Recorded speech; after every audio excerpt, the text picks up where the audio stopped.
ராமானுஜ ஜய ராமானுஜ ஜய ராமானுஜ ஜய ராமானுஜா.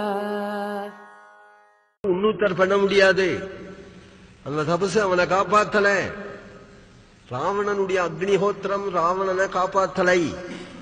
சிசுபாலன் போட்டுட்டு இருந்த பூனல் சிசுபாலனை காப்பாத்தல. எம்பெருமானோட சம்பந்தம் இல்லை, பொது விஷயம். அது சம்பந்தம் ஏற்படுத்துறதுங்கிற சம்ஸ்காரம் உண்டு இல்லையா?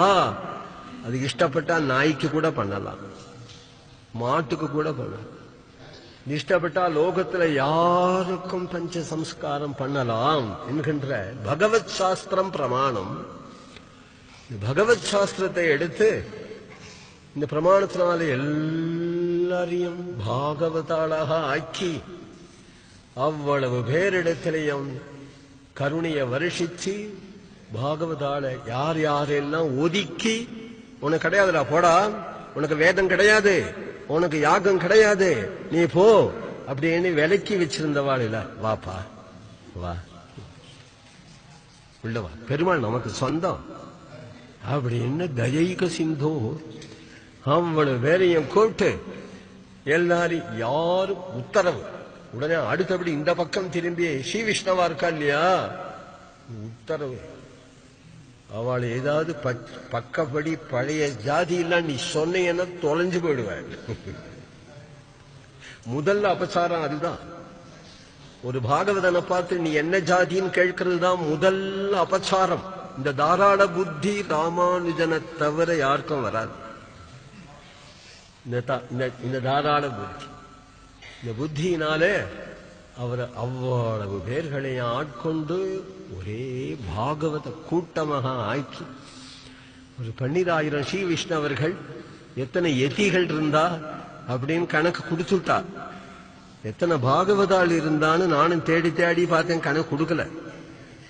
கொடுக்காததுக்கு காரணம் பாகவதாள அலட்சியம் விட்டான்னு இல்ல, எண்ணிக்கைக்கு அடங்க. இன்னைக்கும் பாகவதாள் தான் அப்படி இருக்கா. அப்படி ஒரு பாகவதாளுடைய கூட்டத்தை அப்படி அத்தனை பேரையும் ஏற்படுத்தி ஒரு தனி ராஜாவாக இருக்கும் பொழுது, யதிராஜன் அப்படின்னு இருக்கும் பொழுது இவ்வளவு பெரிய சீர்திருத்தம் சமூகத்துல உலகத்துல. அப்போ அதுக்கு அவருக்கு ரொம்ப எதிர்ப்பு. சமகாலன்னு அதான் எடுத்தேன். அவருக்கு ரொம்ப எதிர்ப்பு, எல்லாரும் எதிர்ப்பு, ராஜாவும் எதிர்ப்பு, பிரஜைகளும் எதிர்ப்பு, பிராமணாலும் எதிர்ப்பு, ஸ்வஜனங்களும் எதிர்ப்பு. இவ்வளவு எதிர்ப்புல அவர் தன் காரியத்தை சாதிச்ச முதல் எதிர்ப்பு அவர் பத்னியே. முதல் எதிர்ப்பு அவர் பத்னியே. ராஜா கிருமிகண்ட ராஜா வரையலாம் அவ்வளவு எதிர்ப்பையும் தாங்கிண்டு ராமரை போல இளைய பெருமாளை போல மூர்ச்சை அடைஞ்சிடாம பிரம்மாஸ்திரத்துல மூர்ச்சை அடைஞ்சுட்டார் பெருமாளே. ஆனா மூர்ச்சை அடைஞ்சுடாம யாரையும் விரோதம் பண்ணிக்காம அவருடைய திக்விஜயம் அவ்வளவு எதிர்ப்பையும் தாங்கினார். அவருக்கு விஷம் கொடுக்கிற அளவுக்கு, கண்ணை புடுங்கிற அளவுக்கு எதிர்ப்பு. அவர் கண்ணை புடுங்க, விஷம் கொடு, ஊரை விட்டு துரத்த, கடத்த, தமிழ்நாட்டிலே நீ இருக்கக்கூடாது, அவ்வளவு எதிர்ப்பையும் அபயத்தோட மந்தகாசத்தோட எதிர்ப்புக்கு எதிர்ப்பு காட்டாம ஏமாந்துடாம, எதிர்ப்புக்கு எதிர்ப்பு காட்டலேன்னா அதெல்லாம் சாத்தியமா? இதெல்லாம் சொன்னதை கேட்க மாட்டேங்கிறதுனா எப்படியாவது போய் தொலையட்டும் அப்படின்னு தோணினால் அவதார புருஷர் இல்லை. அவர் அவதாரமே அதுக்காக. இன்னைக்கு 1000 வருஷம் ஆகி ராமானுஜான்னு சொல்றோமே, இன்னைக்கு சொல்றோமே, எந்த எதிர்ப்பும் அவரை ஒன்றும் பண்ண முடியல. அவர் எதுக்காக வந்தாரோ அதை காமிச்சுட்டார். காமிச்சுட்டதை இப்ப பிடிச்சுட்டான். இன்னி வரையில ராமானுஜான்னு சொல்றோம். இன்னைக்கு நடக்கிறது போயிட்டார். இது அவருடைய நிகழ்காலம். அப்புறம் பிற்காலம், இன்னி வரையில இந்த பிற்காலம் என்ன ஆச்சுன்னா, எல்லாம் என்னென்னவோ சொல்லிட்டு உட்காந்து இருந்தது இல்லையா. ஜெகன் மித்யானது ஒன்றும் இல்லை, ஜெகத் சத்தியம் அசத்தியம் ரெண்டும் சொல்லலான்னு இல்லை, ஜெகத் சூன்யம் தான். அது அது எல்லாம் மூட்டை கட்டி ஓரமா வச்சுட்டு கடைசியில ஒத்தர் சாஸ்திர பிரமாணத்தை கொண்டு பேசினவர். ஜகத்து மிச்சே, ஜகத்து மிச்சே, ஜகத்து மிச்சேன்னு தான் சொன்னேன். அதெல்லாம் இல்லை, விவகாரத்துல சத்தியமா இருக்கட்டும். நான் மிச்சேன்னு சொல்லல, விவகார சத்தியம்தான். அப்ப பிரம்மன் தான் சத்தியம், பிரம்மத்துக்கு நாம ரூபங்கள்லாம் இருக்கிறதுங்கிறது சத்தியம்தான் அப்படின்னு நல்ல வேளையா இந்த வழி திரும்பினதான். அப்புறம் அதுல பிற்கால ராமானுஜருக்கு முற்காலத்து அத்வைத்தம், பிற்காலத்து அத்வைத்தம். ராமானுஜருக்கு பிறகு ராமானுஜருடைய கொள்கைகள் எல்லாம் இவா ஏத்துண்டு அத்வைதத்துல இருந்துண்டே, ஆனா கிருஷ்ணாத் பரம் கிமபி தத்துவமகம் நஜானே, கிருஷ்ணனை காட்டிலும் பரவஸ்து இல்லை, தத்துவம் இல்லை என்று ஜெகத் சத்தியம் அசத்தியம் வா நேதரேதி மதிர்மமே ஸ்ரீ கிருஷ்ண சரணாம் போஜம் சத்தியமேவ விஜானதாம் அப்படின்னு. அப்புறம் பிற்காலத்துல வந்த அத்வைதாச்சாரியால் எல்லாரும் பிற்காலத்துல வந்த அபய தீட்சிதர், ஸ்ரீதர சுவாமிகள், ஒரு பஜன சம்பிரதாயத்தில் இருந்த போதேந்திராள், பண்டரிபுரத்தில் இருந்த நாமதேவர், துகாராம், ஞானேஸ்வரர், எல்லாரும் அத்வைத சித்தாந்தம் தான். ஆனா பாண்டுரங்கன் தான் சத்தியம். அப்புறம் அந்த சம்பிரதாயத்தில் வந்த புரந்தரதாசர், விஜயதாசர், கனகதாசர், ராகவேந்திர சுவாமிகள் எல்லாரும் நம் ராமானுஜனுக்கு பிறகு பக்தி சித்தாந்தம் அப்படியே எல்லாம் மாறிட்டு பாருங்க.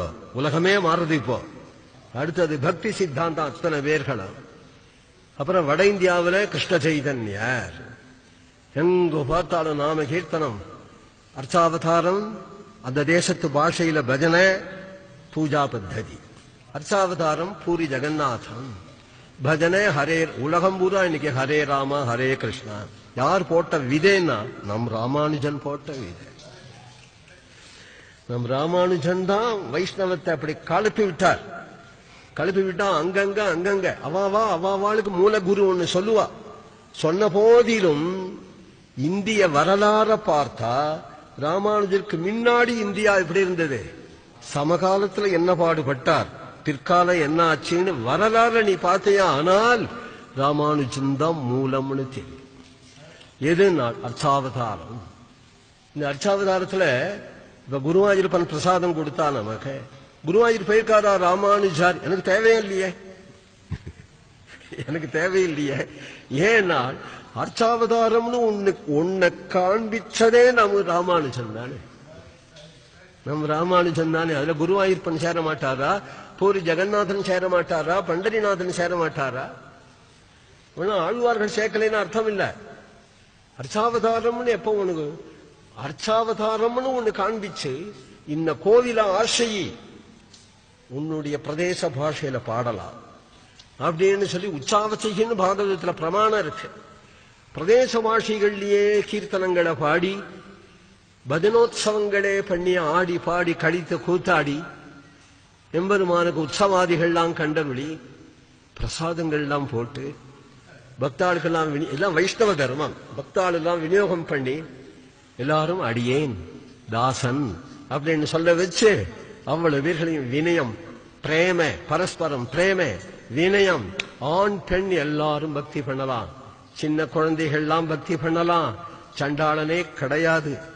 ஹரிஜனம் அத்தனை பேர்களும் பகவான் இடத்துல பக்தி பண்ணலாம் அப்படின்னு அவர் காட்டின ஒரு புரட்சி இன்னி வரையிலும் அப்படியே ஜிலு ஜிலு ஜிலு ஜிலு ஜிலுன்னு பாருங்க. இவ்வளவு வைஷ்ணவ சித்தாந்தங்களும் விஷ்ணு பக்தி சிவபக்தியா தான் இருக்கட்டும், பக்தி மார்க்கங்கிறத ஒண்ணு காண்பிச்சு இத்தனை பேர்களும் அவரவர்கள் அந்த பக்தி மார்க்கத்தில் இருக்கும்படி இப்படி இந்தியாவை பாரத தேசத்தை அடிப்படையாக கொண்டு உலகத்தையே இப்போ நாம் போகிற இந்த மதுரமான மார்க்கத்தை காண்பிச்சுட்டார் இல்லையா? இதெல்லாம் இல்லாம நமக்கு என்ன யோகத்தில் உட்கார முடியுமா? யாகம் பண்ணிட்டு இருக்க முடியுமா? இல்ல பிரம்ம சத்தியம் ஜெகன்மித்யான்னு உட்காந்துருக்க முடியுமா? நமக்கு சொந்தம் பஜனை தானே, பஜனை தானே. இந்த பஜனையைத்தான் அவர் திருக்கோட்டியூர்ல மாளிகை மேல ஏறி நின்று எல்லாரும் கத்துங்கோ ஸ்ரீமன் நாராயண சரணம் சரணம் திரபத்தியை அப்படின்னு அள்ளி கொடுத்தார். அப்புறம் பக்தாலாம் ஹரே ராமா ஹரே கிருஷ்ணான்னு கத்த ஆரம்பிச்சுட்டாங்க. எல்லாரும் அவரவர்கள் ராமகிருஷ்ண ஹரி விட்டல் ஹரி எல்லாம் சொல்ல ஆரம்பிச்சுட்டாங்க. இன்னைக்கு நடக்கிற ஒரு பக்தி மார்க்கம், எந்த ஒரு பக்தி மார்க்கத்துல நாம் போக முடியறதோ, பக்தி மார்க்கத்துல போறதுனாலேயே நம்ம தன்யனாக நினைக்கிறோமோ, அதனால அவ்வளவு யோக மார்க்கம், கர்ம மார்க்கம், வேதாந்த மார்க்கம், சந்நியாச மார்க்கம்னு திணறின்ற ஒரு பீரியடு நொடன்னு கர்மாவையே பண்ணி மொட்டத்திலேயே அடிச்சுண்டு காஷாயத்தை கட்டிண்டு பிச்சை வாங்கி சாப்பிட்டு இதே போயிட்டு இருந்த ஒரு பீரியடு. அந்த பீரியடை மாத்தி எல்லாம் பகவான் எங்க இருக்காருன்னா ஸ்ரீரங்கத்துல இருக்காருடா,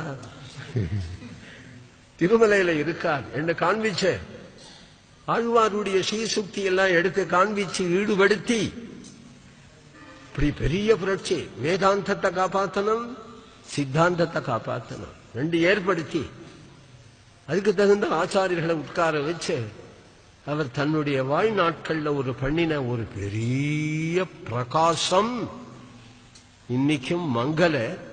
இதெல்லாம் தியானம் பண்ணி சிந்தனை பண்ணி நம்ம ராமானுஜனை நினைச்சு பார்த்தாதான் அது புரியுமே தவிர இல்லாத போனா புரியாது. அதனால எல்லாருக்கும் ஆரம்பமா இருக்கிற பிரபன்ன ஜன கூட்டஸ்தர் அப்படிங்கிற சுவாமி நம்மாழ்வார் ஒரு பெரிய அவதார புருஷர் வருவார் என்று அதை எதிர்பார்த்துட்டு இருந்தார். அவர் வரப்போறார்னே பூர்வாச்சாரியர்களை எதிர்பார்த்ததுனால இவருக்கு பவிஷ்யத் ஆச்சாரியர் அப்படின்னு பெயர். போலிக போலிக போலிக போயிற்று வல்லுயிர் சாபம் நலியும் நரகமும் நைந்த நமனுக்கு இங்கு யாதொன்றும் இல்லை. கலியும் கெடும் கண்டுகொண்மின் கடல் வண்ணன் பூதங்கள் மண்மேல் மலிய புகுந்து இசை பாடி ஆடி உழிதர கண்டோம் கண்டோம் கண்டோம் கண்ணுக்கினியன கண்டோம். பாகவதாள் நர்த்தனம் ஆடுறதான் பார்க்கணும். தெருவில் பாகவதாள்னா சேர்ந்து ரங்கேசமாம் பாகி ரங்கேசமாம் பாகி ரங்கேசமாம் பாகின்னோ ராமானுஜாயதி ராமானுஜாயதி ராமானுஜாயத்தின்னா 100 பேர் 1000 பேர் குதின்னு குதிக்கணும். அதை பார்க்கறதே ஆனந்தம். நம்மாழ்வார் ஆசைப்படுறார். இங்கேன்னு மட்டும் இல்லை, அவர் ஒரு இடத்துக்கும் வரதில்லை, புளியமத்தில் தான் உட்காந்துருக்கான்னு சொல்றாளே தவிர அவர் திருமோகூர் பாசுரத்துல தொண்டீர் வன்மின் எல்லாரும் வாங்க கோவிலை வலம் வந்து இங்க ஆடுவோம் கூத்தே அப்படி.